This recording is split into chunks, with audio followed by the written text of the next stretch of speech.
बोकारो दिन भर में आज अवैध शराब की भट्टी चलाने वालों पर गिरी गाज, बताएंगे। बियाडा के हिंदुस्तान पेट्रोलियम कॉरपोरेशन लिमिटेड में क्यों किया गया मॉक ड्रिल का आयोजन, यह भी जानेंगे। और बात करेंगे 18 सितंबर को होने वाली मेगा कैंप में कितने लोगों की जांच का रखा गया है लक्ष्य। नमस्कार, स्वागत है आपका बोकारो दिन भर में। आप हैं सुदीप के साथ। एक बार फिर आपको बता दें कि द टाइम्स मीडिया, जिसका टैगलाइन है द न्यूज़ यू नीड, सूचना, सरोकार और समाधान की पत्रकारिता में विश्वास करता है।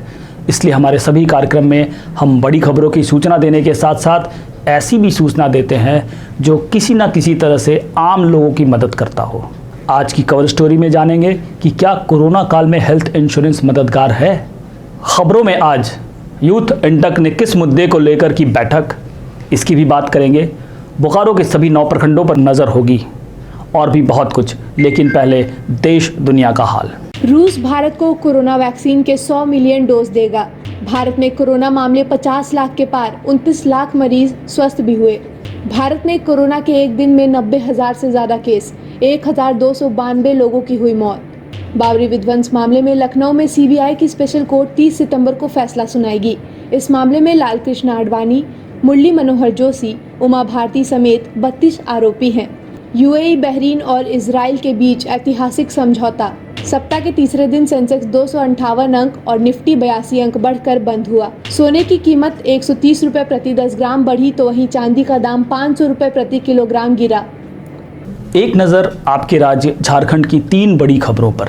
पलामू के कोयल नदी में मंगलवार को नहाने गए 3 युवक नदी के तेज बहाव में बह गए थे। उसके बाद मंगलवार को ही एक युवक का शव बरामद किया गया था, जबकि और 2 युवकों का शव आज बुधवार को पलामू के चियांकी से बरामद किया गया।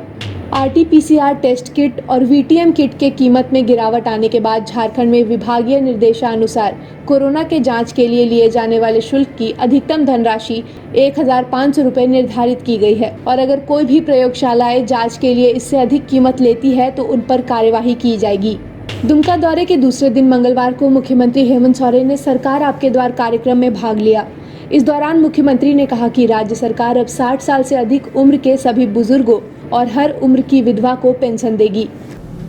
तो यह थी देश, दुनिया और झारखंड की खबरें। अब नजर डालते हैं बोकारो के 9 प्रखंडों की खबरों पर, जो आज सुर्खियों में बनी रहे। पुलिस ने 3 लोगों को बाइक चोरी के आरोप में बुधवार को किया गिरफ्तार। हल्ला थाना क्षेत्र में लगातार बाइक चोरी की घटना सामने आ रही थी, जिसके बाद बोकारो के एसपी चंदन कुमार झा ने चोरियों पर रोक लगाने के लिए एंटी क्राइम टीम का गठन किया। एंटी क्राइम चेकिंग के दौरान सेक्टर 8 के जैन हॉस्पिटल के पास से रानी पोखर की ओर जाते 3 लोगों को पकड़ा। विगत 1 महीना से हल्ला थाना क्षेत्र में मोटरसाइकिल की चोरी की घटना में काफ़ी वृद्धि हो गई थी और यहाँ तक कि एक ही रात में 4 मोटरसाइकिल चोरी की घटना घटी थी, जिससे पुलिस अधीक्षक महोदय काफ़ी नाराज हुए थे और उनके द्वारा एक टीम गठित किया गया और पुलिस उपाधीक्षक महोदय के नेतृत्व में टीम गठित हुआ। टीम गठित होने के पश्चात हमारे थाना के प्रोबेशनर्स के द्वारा एंटी क्राइम चेकिंग के दौरान जैन हॉस्पिटल है सेक्टर 8 में, वहाँ पर देखा गया कि रात्रि में करीब 4-4:30 बजे भोर में एक मोटरसाइकिल पर 3 सवार व्यक्ति काफ़ी तेज़ी से रानी पोखर को जा रहे हैं। संदेह होने पर पीछा किया गया। उन लोग मोटरसाइकिल को और तेज़ी से बढ़ाने लगा। रानी पोखर स्कूल के पास मोटरसाइकिल पटक करके 3 व्यक्ति भाग गया, जिसमें से 3 को इन लोगों के द्वारा पीछा करके पकड़ा गया और मोटरसाइकिल के संबंध में पूछताछ करने पर उन लोगों के द्वारा कोई कागजात नहीं प्रस्तुत किया गया और कड़ाई से पूछताछ करने पर लोग स्वीकार किए कि आज सेक्टर 8C से इस मोटरसाइकिल को चोरी करके जा रहे थे और रंगे हाथ पकड़े गए। उनके कन्फेशन के आधार पर हावड़ा थाना क्षेत्र से ही चोरी गई 3 मोटरसाइकिल को बरामद किया गया है, जिसमें से एक मोटरसाइकिल जो 2019 में चोरी किया था, उसको जमीन सारा पार्ट पुर्जा खोल करके बेच दिया था और ज़मीन में चेसिस को गाड़ दिया था छुपाने के नियत से। और उन लोगों की निशानदेही पर जमीन को खोद करके उस मोटरसाइकिल के चेसिस को भी निकाला गया है। ये तीनों गिरफ्तार चोर मोटरसाइकिल चोर प्रेम तुरी, शिवा तुरी और अजय तुरी पूर्व में भी 8 मोटरसाइकिल चोरी के साथ पकड़ाया था और जेल गया था। जेल से छूटने के बाद लॉकडाउन पीरियड में शांत रहा, फिर से ये लोग सक्रिय हो गया था और ये लोग पेशेवर चोर हैं। हम लोग कांड दर्ज करके और अनुसंधान कर रहे हैं। संभावना एक और मोटरसाइकिल मिलेगी। हरला थाना के थाना प्रभारी के द्वारा एंटी क्राइम चेकिंग के दौरान मंगलवार को ठेले पर 2.5 किलो तक लोहा ले जाने के मामले में 2 व्यक्तियों को पकड़ा। पुलिस द्वारा पूछताछ करने पर उन लोगों के पास से कोई कागजात बरामद नहीं हुए। पुलिस उनके खिलाफ रिपोर्ट दर्ज कर आगे की कार्रवाई कर रही है। कल संध्या चेकिंग के दौरान एक ठेला पर अवैध लोहा जो सीसीएल का दुग्धा फुलवरी क्षेत्र का होने का बता रहा है, 2 व्यक्ति पकड़ाया है जिस पर 250 केजी लोहा लदा हुआ है और लोहा देखने से भी लग रहा है कि सीसीएल कुलियरी का है। और इन लोगों के द्वारा स्वीकार किया गया है कि ये दोनों लोहा जो है 50 में एक कबाड़ी दुकान वाला है, उसी के कहने पर वहाँ से उठा करके उसके गोदाम में पहुँचाने जा रहे थे।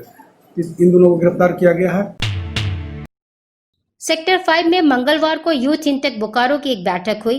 बैठक की अध्यक्षता प्रमोद कुमार ने की, जिसमें यूथ इंटेक के राष्ट्रीय सचिव रवि चौबे ने कहा कि 17 सितंबर को 17 मोमबत्ती जलाकर प्रधानमंत्री का जन्मदिन मनाएंगे और इसे बेरोजगारी दिवस के रूप में मनाएंगे। 17 सितंबर को पूरे देश में यूथ इंटेक भारत के प्रधानमंत्री नरेंद्र मोदी जी का जन्मदिन मना रहा है। 17 तारीख को 17 मोमबत्ती या दिए जला के शाम 5 बजे देश के हर चौक चौराहे पर यूथ इंटेक के राष्ट्रीय अध्यक्ष श्री संजय गाबा साहब की अध्यक्षता में पूरे प्रदेश में हर जिले में ये प्रोग्राम को किया जा रहा है, जहां हम नरेंद्र मोदी जी के जन्मदिन के अवसर पर कि देश में जो युवा बेरोजगारी का जो क्रम है, जो आर्थिक व्यवस्था चरमरा सी गई है, जो निजीकरण दिन प्रतिदिन होते जा रहे हैं, उन पे रोक लगाई जाए कि अभी भी समय है कि वो संभले, देश की व्यवस्था को ठीक करें।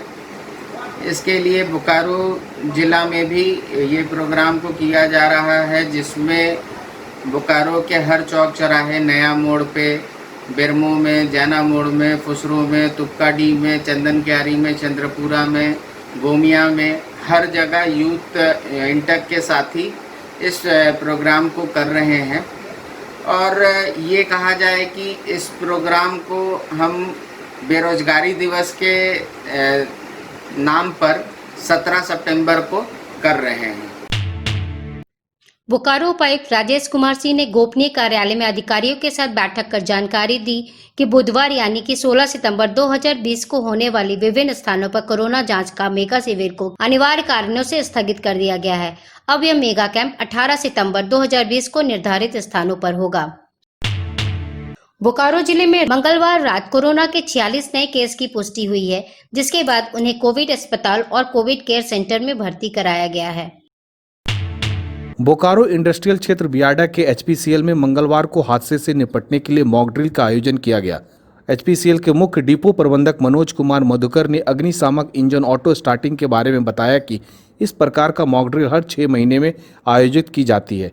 इससे हमारे कर्मचारियों में हादसे के दौरान खतरे से बचते हुए कारखाना एवं साथियों को अभ्यास कराया जाता है। कसमार में गोमिया विधायक डॉक्टर लंबोदर महतो ने मंगलवार को कसमार प्रखंड के नक्सल प्रभावित हिसीम और मुरहुल सूदी पंचायत में लगभग 3.5 करोड़ रुपए की लागत से योजनाओं की आधारशिला रखी। पेटरवार के अंगवाली में उत्पाद विभाग की टीम ने मंगलवार को छापेमारी कर आधा दर्जन अवैध शराब की भट्टियों को तोड़ा, साथ ही लगभग 1800 किलो महुआ भी नष्ट किया। इसके अलावा उत्पाद विभाग टीम ने लगभग 60 लीटर अवैध महुआ शराब भी जब्त किया। नावाडी प्रखंड में कृषि निरीक्षक मन बहल टप्पो ने सरकारी कृषि फार्म का दौरा किया। इस दौरान मन बहल टप्पो ने कहा कि नावाडी कृषि फार्म की जमीन में बिना कोई सूचना के सीमांकन और ट्रेंच की खुदाई गलत है और यदि इसके बावजूद यहां खुदाई होती है तो विभाग द्वारा उचित कार्रवाई की जाएगी। गोमिया के ललपनिया के महुआटार में एचएन क्लब की ओर से फुटबॉल टूर्नामेंट का उद्घाटन मैच मंगलवार को खेला गया। यह match TTPS Lalpania football club और रजरप्पा प्रोजेक्ट फुटबॉल क्लब के बीच खेला गया, जिसमें रजरप्पा ने ललपनिया को 2-1 से हराया।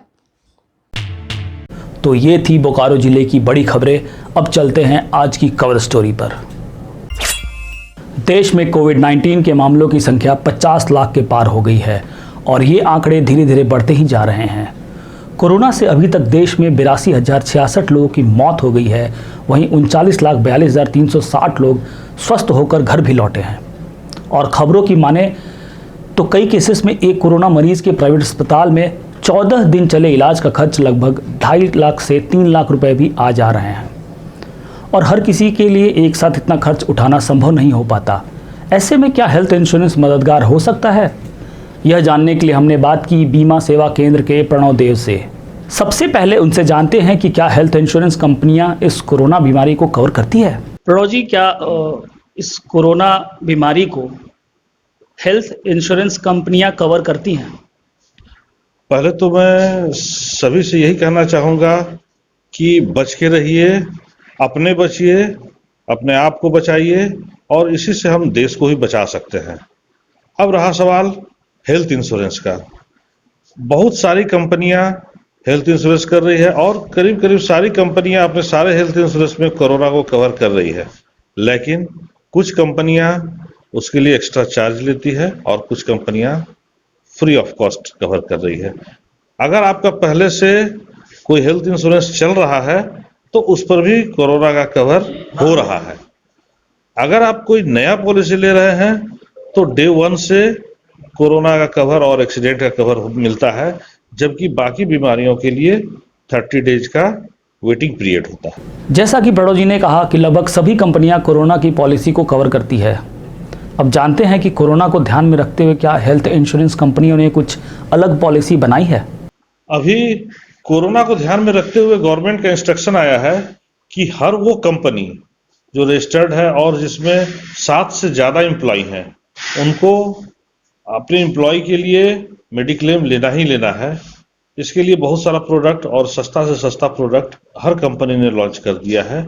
ये IRDA और गवर्नमेंट ऑफ इंडिया का गाइडलाइन था सबको, और हर एक कंपनी को चाहिए अब कि अपने स्टाफ के लिए वो ले ले। अब बहुत सस्ता पॉलिसी आ चुका है। अभी जो पॉलिसी है उसमें उसके परिवार का कवरेज तो नहीं है, उस एम्प्लॉय का कवरेज है और बहुत सस्ता है। जैसे 1850 रुपये में 50,000 रुपये का इंश्योरेंस हो जा रहा है, जबकि जनरली 2 लाख से कम का हेल्थ इंश्योरेंस होता नहीं है। लेकिन इसको कोरोना को देखते हुए 50,000 का भी लाया गया है ताकि कोई छोटा कंपनी भी अपने एम्प्लॉय के लिए ले ले। फैमिली का कवरेज नहीं है।